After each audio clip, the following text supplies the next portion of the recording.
1895 সালে এইচ.জি. ওয়েলস নামে একজন লেখক একটি সায়েন্স ফিকশন নোবেল প্রকাশ করেছিল দ্য টাইম মেশিন নামে, আর তারপর থেকে এই টাইম মেশিন নামটি জনপ্রিয় হতে শুরু করে। এমন একটি মেশিন যেটি সময়ে অতীতে বা ভবিষ্যতে নিয়ে যেতে পারে, যার মাধ্যমে টাইম ট্রাভেল করা সম্ভব। যদিও প্রথমে এটি একটি সায়েন্স ফিকশন নোবেল ছিল, কিন্তু পরবর্তীতে বিশ্বজুড়ে সকল বড় বড় সায়েন্টিস্টরা এই বিষয়ে ভাবতে শুরু করে। শুধু বইই নয়, টাইম ট্রাভেল নিয়ে শত শত মুভি বা ওয়েব সিরিজও বানানো হয়েছে। চলুন প্রথমে এই মুভির মাধ্যমে জানার চেষ্টা করি টাইম ট্রাভেল কয়টি মাধ্যমে করা সম্ভব।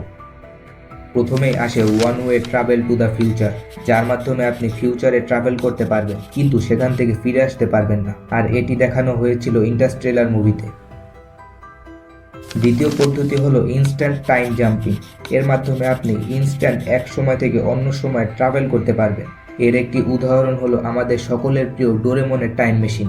তৃতীয় পদ্ধতি হলো একজন ব্যক্তি দাঁড়িয়ে আছে এবং তার চারপাশে টাইম মুভ করছে। এটি দেখানো হয়েছিল হ্যারি পটার বা লুসি মুভিতে।